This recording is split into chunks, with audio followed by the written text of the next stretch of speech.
Because they have the tech. I would argue they had better tech than me when I start this war. Arguably. But let's start conquering. This is going to be a tough fight. But I got my formation down and everything, so I'm not too worried. I just move them forward. Get them ready for their V formation to start focusing fire on that mech. And then we chip it down as much as possible, and we're in good shape. I just gotta be mindful of the others who have laser weapons. That's the only other thing I'll need to be careful of.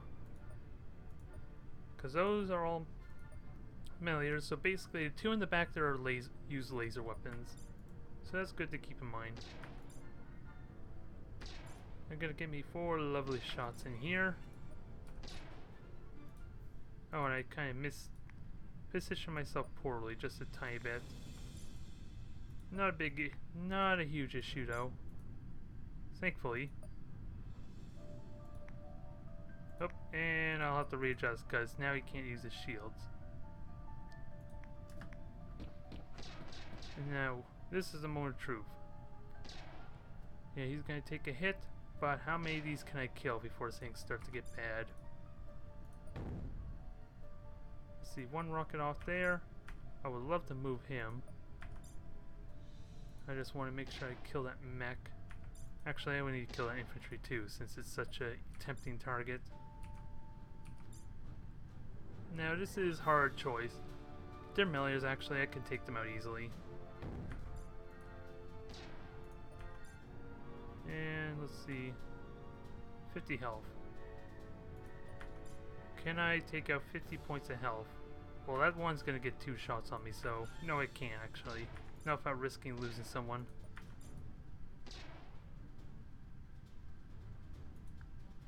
So, where can I move him?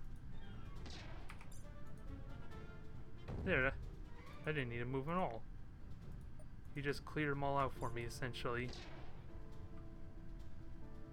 Alright, just the 1 mech still alive. Ow, that was that was painful. I forgot about the bottom one there, who he was shooting at.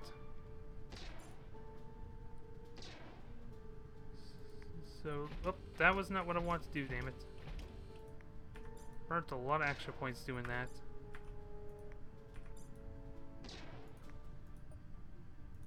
Okay, not quite going to be dead, but it's going to be close. I can move 2 action points here, but I'm going to get at least 1 shot from the one down below there. Oh, actually 2 shots, damn. He took a lot of hits.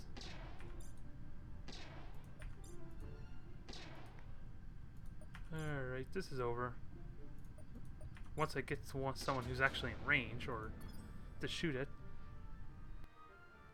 So that is unfortunate. Lost 1 trooper there. Because I just didn't expect the bottom one to be able to get 2 shots in, let alone get a shot. Was going to shoot there at all. Completely forgot about him. Well, that's another planet gone.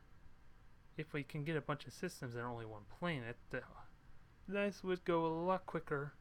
But I'm expecting it's still going to take a little bit of time because we got 3 planets in this system alone.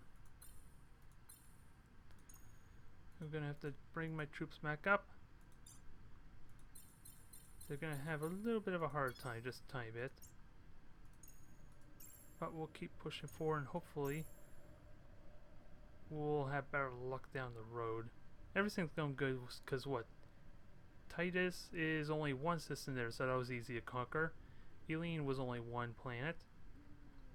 This one will take a little bit longer. We already conquered Rakin, which is only 1 habitable system too, so it's all going pretty good so far. And then once we conquer these 3 systems here, just be the northwestern region that they all have left. So they better assemble a really mighty fleet. Because if the past battles have been any indication, they don't have a prayer. And I'm going to demonstrate. Well, let's see. This does have infantry, right? Once it'll let me scroll. It's not letting me scroll. So that's unfortunate. So much for that. Yeah, I got plenty of infantry, so I'm gonna go... Okay, that looks like the Drayloks homeworld right there. Drayloks. So, we're gonna conquer them. We're gonna refuel ourselves at this planet here. Keep pushing everything forward. I'm just making sure I got everything pushing what I want to. Oh god. I forgot this was only a single Hornet that is not even upgraded properly, so I am really asking to get this ship killed, am I now? Because eventually it's not... Eventually it's gonna kind of bite me in the ass at some point. So I need to be very careful of that. And if I'm good about this, then I should be fine. Like, see, just dodged that one little series of salvo. It's really the null field cannons I need to be careful of, so... So long as I keep a wide arc, that was painful. That was a painful hit. So long as I keep a good wide arc, I should be okay, technically.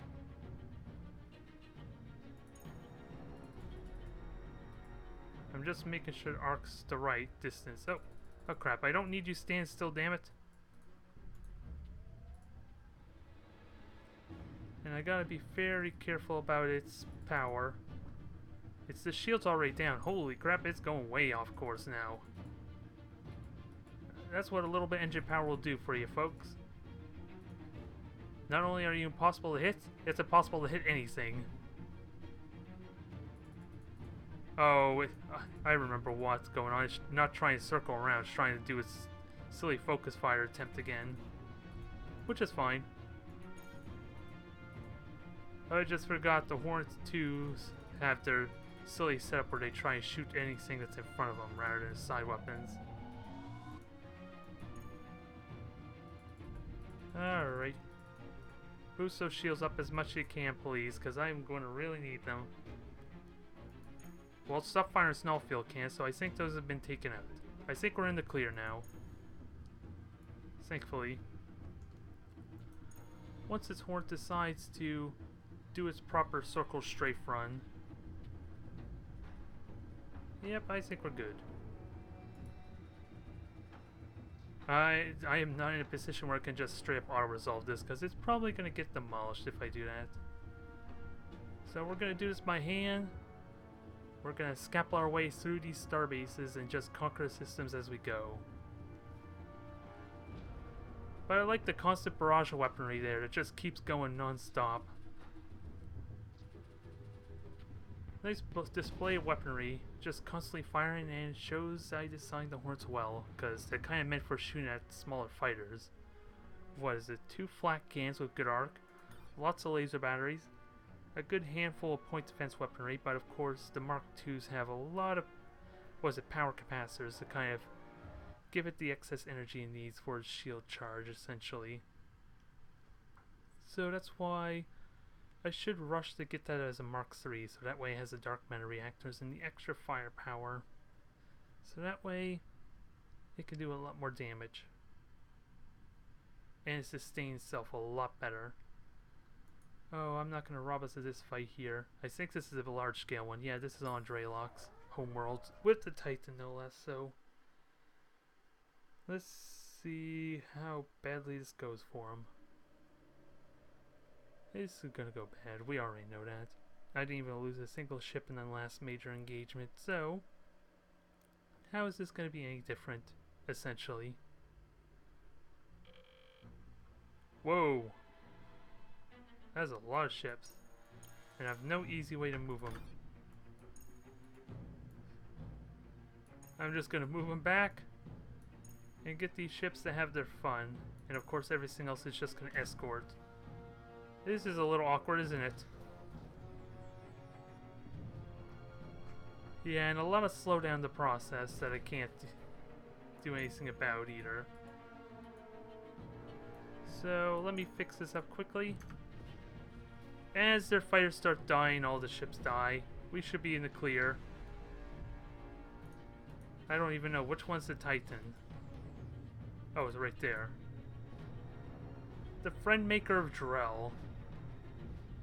Interesting terminology, I gotta say. The friend maker? Really? Yeah, this is unfortunate. This is a mess of little fighters, that's why this is slowing down so much.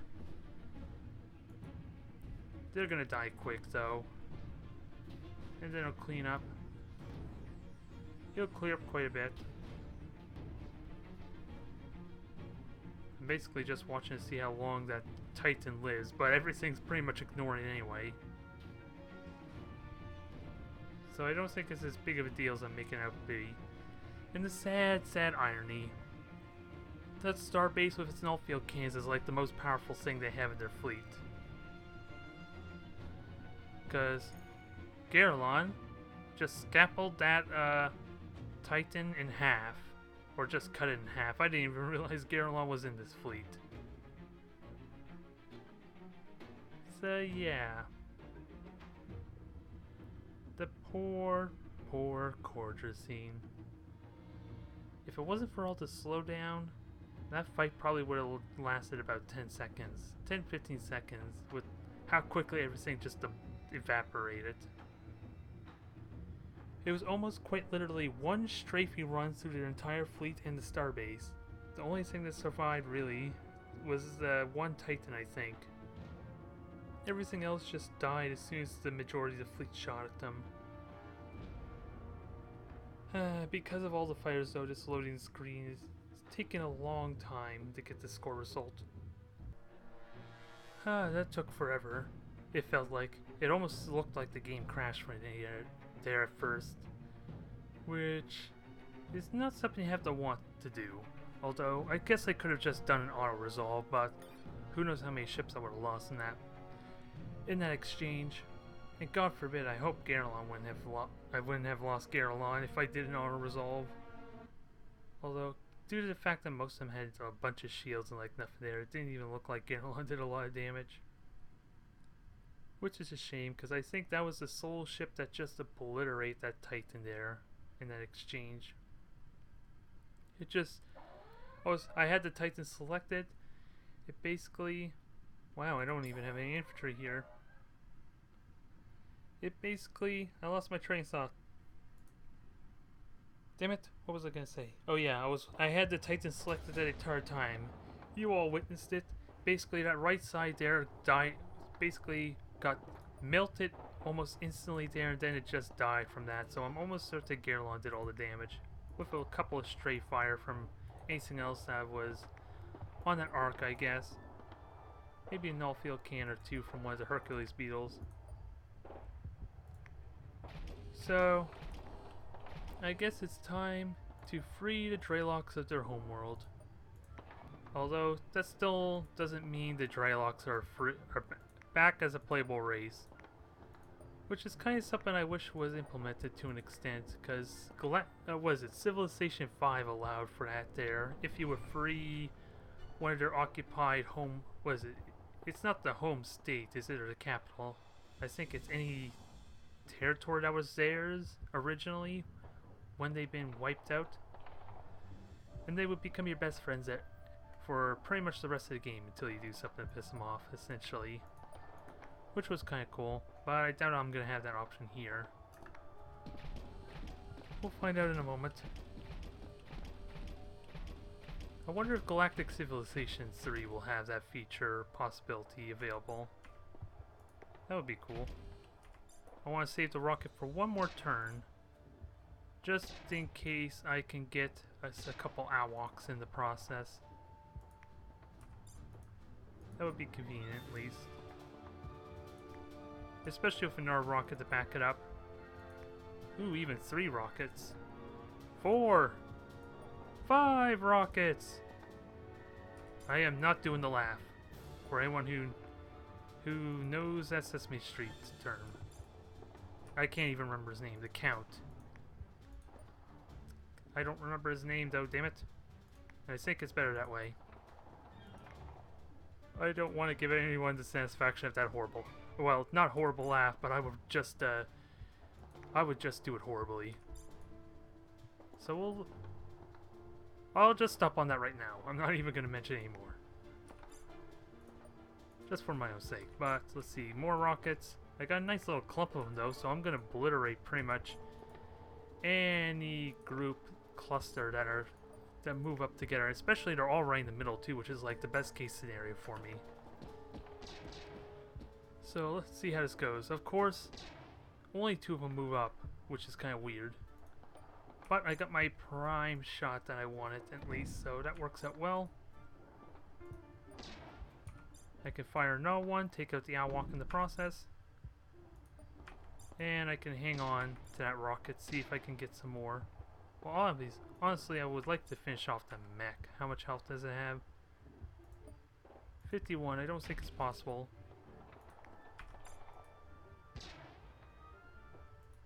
Yeah, if I do this right, maybe I can. Yep, one more shot. Can he get in range, though? Perfect. Okay. I didn't think I was gonna get it, but it paid off. And this Owlwok's just gonna die. Alright. At least I get my rocket shot off, so that's gonna pay off. And where's my other rocket? Perfect. I'm just gonna rocket him to death. I'm almost tempted to just have all my infantry with rockets there. Of course, deployable shields maybe, so at least I can reliably have a couple in the middle to just soak up the first round of damage and then just rocket them into the Stone Age, essentially. Which is pretty much almost what's going to happen with the poor Cordrazine, if not worse. The Owlwoks, on the other hand, they're going to live on free as part of the Hive. So, again, I lost an infantry here, so this is going to be a little bit harder than it was before. Especially if they got any ranged weaponry. Let's see, melee, rifle. Okay, they only got 2 rifles, so I gotta be mindful of them. If I can catch them in the splash of the rockets, will be good. And then I can just easily clean them up after that. But this is going to be a little bit harder than the last fight, since I have a little less firepower, and this is yeah, like I said, I don't have my shields, or at least for that one there, but I do have 2 rockets, so I can at least get the clump out pretty well of the Owlwoks. And my mech's in a poor position too, which doesn't help matters. Let's see, he's gonna get 8 turns, so I need to get some kind of shots off. Otherwise... Actually, I could leave it there. I don't know what its max is, so that would put it at 16, so we'll see what its cap is. I'm assuming its cap is 12 or 14, maybe. Alright, so it gets one more shot. Only 12, sadly. But I do get the rocket shot, so that's gonna be good. Finish off that infantry. It could easily soak the damage that these Owlwoks down below are going to shoot at. I just need to take this mech out as quickly as it can before the rest get closer. Although it's probably not going to be till next turn though. And I do have a rocket though, but not going to be enough. Nope. I'll just hold. Hold for another turn. The mech can take it damage easily enough, and the shields are there to absorb the mech. So everything's going according to plan. And I got a rocket here to shoot off 2 of them. Perfect. Now, to kill this mech, that is the question, because all these are going to basically be one shot at it each. And one of those has a rifle behind it, right? Yeah. So I need to make sure either the mech or the shield takes hits, just to kind of preserve my units a little bit. There we go. That was probably best case. Mech didn't even feel a thing. I'm sorry, little Owlwok. That was foolish of you. To defy the Hive. Beautiful. That was flawless. That made up for the last one where I ended up losing infantry when I shouldn't have.